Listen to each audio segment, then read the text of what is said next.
Hello and welcome to Moviefone.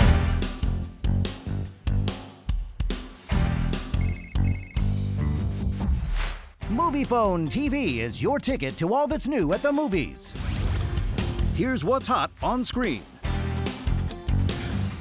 Paul Rudd, McKenna Grace, and Finn Wolfhard return to defend their home from a second ice age in the supernatural comedy sequel, Ghostbusters: Frozen Empire. You the weird guy who buys strange old things? Correct on both counts. Buddy, you just hit the jackpot. What is it? Better question is, what's inside of it? They've rebuilt a lot of it. It was actually kind of incredible. They built it in England. We didn't shoot in New York. And we got to see them walk in and see it for the first time and be sort of taken aback by how much it reminded them of the set from 1984. I just got like a memory of like being able to like use the fire pole was so incredible. Also, it was like really scary too, because like it's insanely high up. We might be looking at a second ice age. We're gonna need all the help we can get. Let's get to work. Can I be of any help? Melnitz in uniform. Yeah. It's an incredible thing to get to work with them in anything, but then to work with them in this is all a bit overwhelming at times. You're working with legends. How can you not be like constantly overwhelmed and starstruck? Every time I see them, I'm still like, can I take a picture? If there's something strange, if there's something weird, who are people gonna call?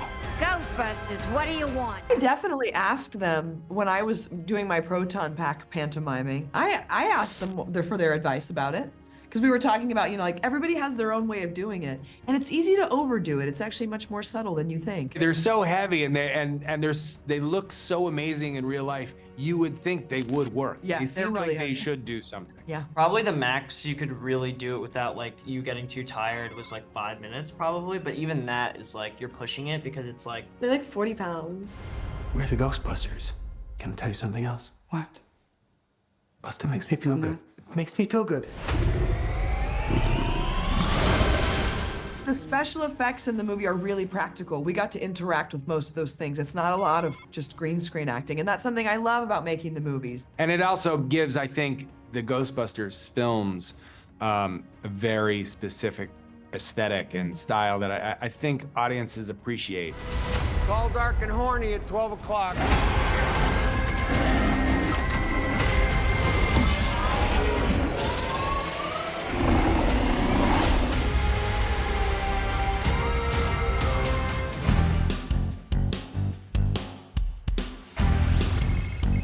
Moviefone Spotlight.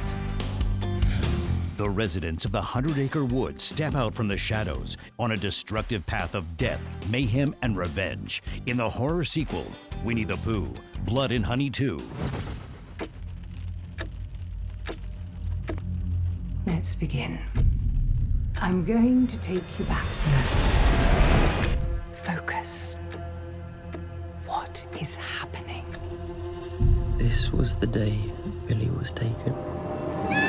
When you start any job and you start doing something for the first time, you're never at your full potential. And I've had to ensure that on the sequel, everything's basically stepped up massively compared to the first film. So one key element is obviously the story. I wanted the protagonist in this new version to kind of recenter itself towards Christopher Robin, because he really should be the main protagonist. He's the character known around the books. Yeah, and then playing Christopher Robin, I would say it is the most intimidating role that I've had to date. And obviously up until now, my acting CV is fairly classy. And then Reese was like, do you want to do Winnie-the-Pooh, Blood and Honey 2? And I was like, all right. All of Ashdown will burn.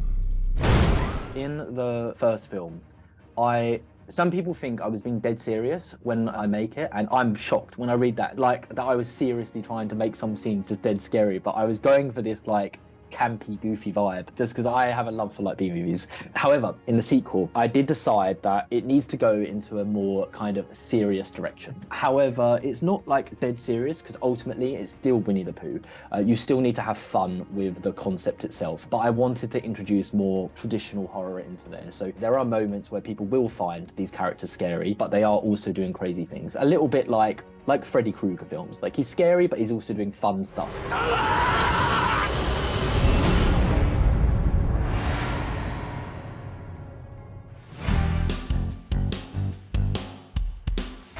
Up next on Moviefone TV, the heartwarming drama Arthur the King and the dramatic thriller Junction. To find out where to watch any movie, check out Moviefone.com. Find it, watch it. For something like adventure racing, it takes a different person. They just have a different makeup.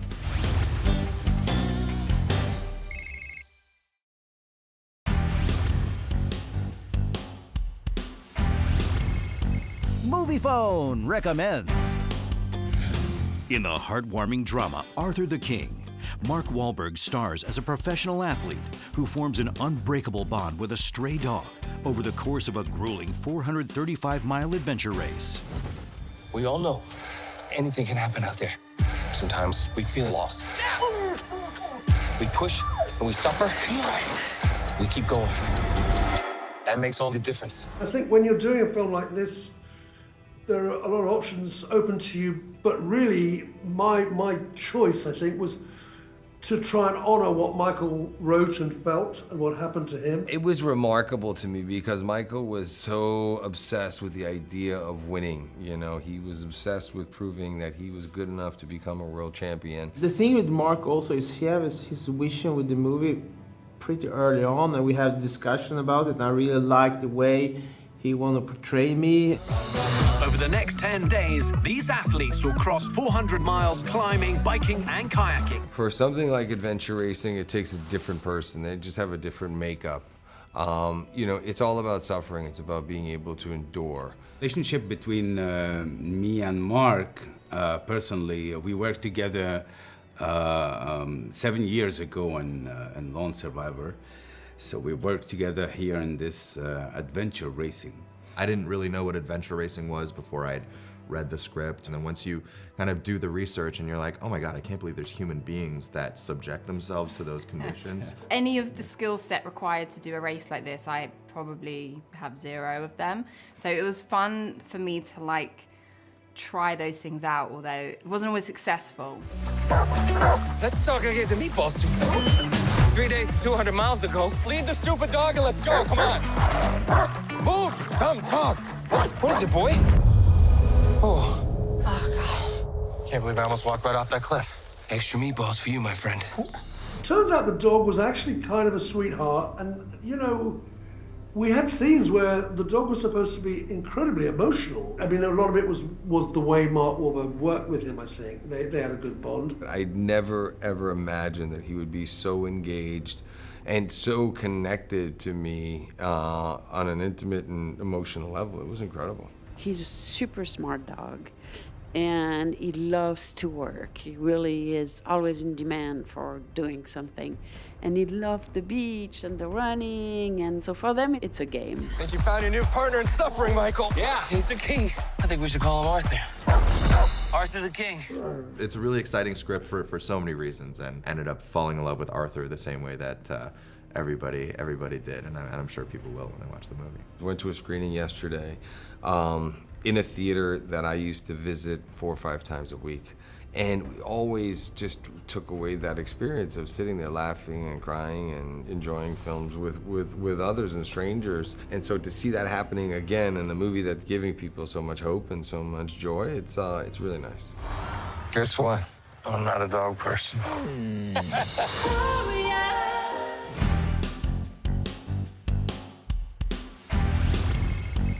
In case you missed it, the opioid crisis in America is examined through the tragic interconnected stories of a pharmaceutical CEO, a doctor, and an addict in the dramatic thriller Junction. I was thinking maybe you could give me something a little stronger. I'm sorry. You reached your limit this month. Are you seriously doing that at a 9-year-old's basketball game? Okay. I just need a refill on my prescription. You need to make an appointment. Tell the doctor it's an emergency and I will call you back. I'm not an addict, but I went in for like a routine surgery a few years ago, and then I ended up being prescribed oxys, and I got hooked on them, and it was really hard to get off of it, and I got like dope sick, and it really angered me that something that I didn't seek out was put upon me and could make me an addict. As the president, he's made the opioid epidemic a mandate. He wants prosecutions. Well, just prosecute all the dirty doctors and abusers you want. I didn't have the luxury of time to explain the opioid epidemic to people with this movie. I had 90 minutes, right? So as an actor, I'm interested in why people do what they do and the morality of that. And I wanted to know like why seemingly good people would make these moral, complicated choices. I don't know what to do about the pain now. You have to make it stop. Please. There's no way to tell this whole story without like showing different worlds of it. So that's why there's a vast canvas, a lot of people, a lot of characters, a lot of different settings. It's hard to lobby the bell. So what do you suggest, Lisa? Maybe a changing of the guard. I've been fortunate enough as an actor to work for many years now, but I've always had an itch to direct, and I thought this was the one to do it on. And also I was an actor. I wasn't getting the depth of the roles that I thought I had in me and that I wanted to. So I was like, I'm gonna write this for myself. You a cop? I tried to write every role to have a moment to shine. And as an actor myself, like I just know like if I'm gonna come to set, like I wanna do something. I wanna have some meat on the bone. That medication was pushed Maybe it can help you get you back to where you need to be. by doctors that I trust. I don't need a hospital. Sir, I need a refill. You need to leave. Give me a refill. Oh. I love acting. I want to continue to. I'm currently on a show right now. I love doing it. But I definitely want to keep going in the direction. That's not their fault. That's not my fault. That's your fault.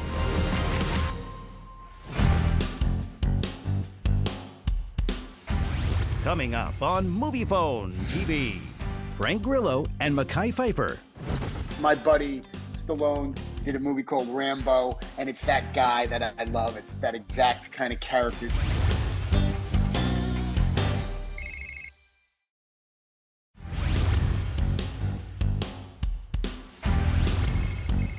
Indie Corner. In the gritty action thriller Lights Out, Frank Grillo and Mekhi Phifer forge an unexpected alliance, diving headfirst into the clandestine world of underground fight clubs. You don't see the worst parts of humanity and it not be affected, not be screwed up. I was gonna change the world until the world changed me. This is a home run for me. I could knock this one out of the park, so I'm not concerned with that. I want to get the script to a place where it makes sense and it works. And look, my buddy Stallone did a movie called Rambo, and it's that guy that I love. It's that exact kind of character. I'm not comparing myself to the great Sylvester Stallone, but it's that world. Frankie and I know each other so well. Frankie called me. He was like, "Hey, there's this thing that I'm working on. I think you'd be really great for it." I was like, "Okay, cool. Anything you want me to do, I'll do."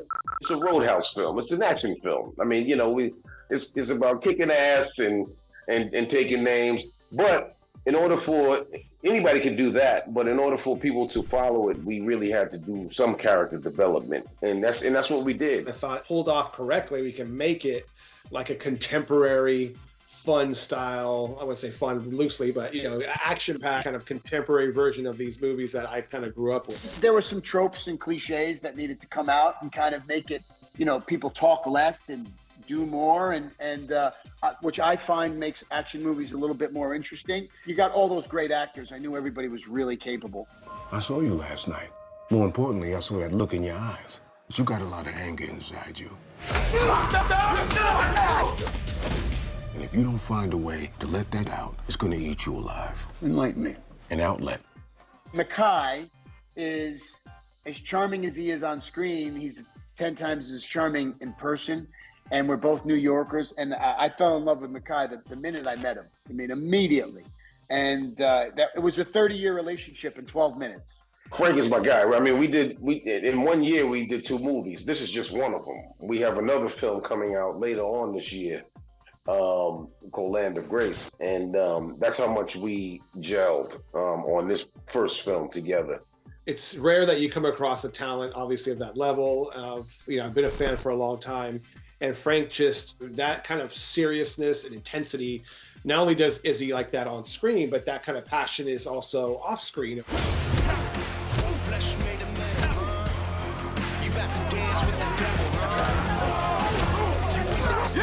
I'm a huge MMA fan, huge boxing fan, and obviously so is a bunch of people in here. There's a bunch of fighters in the movie, a bunch of connections with boxing and really famous fighters too.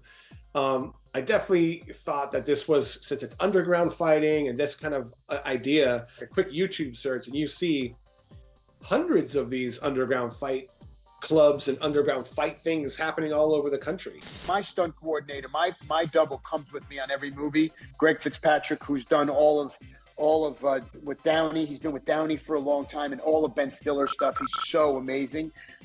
I know we didn't have a lot of time, so we came in and choreographed at least all of my stuff, all the fights, to make them authentic. This is about underground fighting. It shouldn't look like John Wick. Your boy just killed a cop. LAPD! Everyone clear the place out now! What kind of cops you got here? LAPD caught with money, dope, and guns.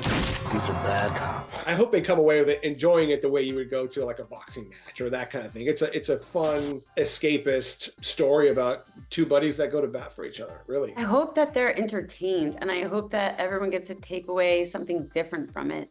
I hate the term like it's something for everyone, but it really actually does. We're not making, Shawshank Redemption here. This is a fun film that you can really get into, grasp your teeth into, get in, get out, you're entertained, and you go, man, that was good time. Now let's go get something good to eat. I love movies where there's a black guy and a white guy. I just love it culturally when they mix it up, and I'm Italian and we're both from New York, and I think it comes across really cool on screen. I haven't seen your face around here. Nope. I'm new.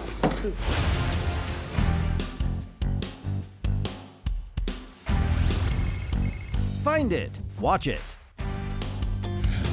On the run from an oppressive police state, a family takes refuge in a remote safe house with a sinister past in the dystopian horror thriller, History of Evil. We have breaking news at the top of the hour. Political terrorist Alegre Dyer Rodriguez escaped from Evan Detention Center in Louisiana.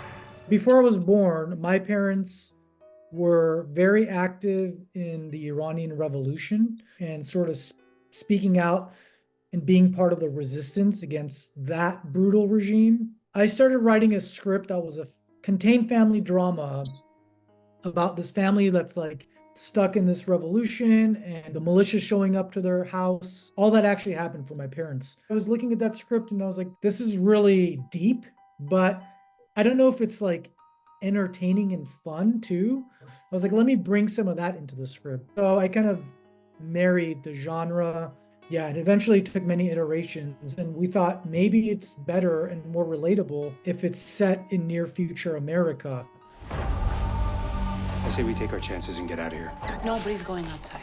Stop talking to me like I'm a child. When I read the script, it gave me goosebumps. I was very scared too when I read it, and I just thought it was a really good film, and it would be an honor to be a part of it. Should have never brought you and Daria here. But the boy's helping me. Good boy. The one sitting behind you. My favorite genre films are always cautionary tales. I could tell, obviously, that there was a deep meaning behind the movie. It wasn't just a movie for the sake of being a movie. When he sent it to me, I read it, and I was like, okay, this is in that wheelhouse. And it's an actor sort of playground. It's like this incredible, juicy role. He starts out one way, obviously ends up a completely different, 180 degree view. I was really excited to just dive in and just like go there. Have you seen any of these political terrorists? It was a very hard role to do. It was very challenging, but I loved every moment of it. I grew as an actor. Put the gun down!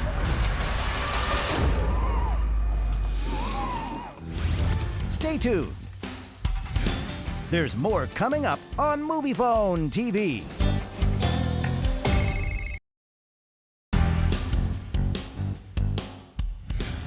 Thanks for watching Moviefone TV. To find out where to watch any movie, check out Moviefone.com. Find it, watch it.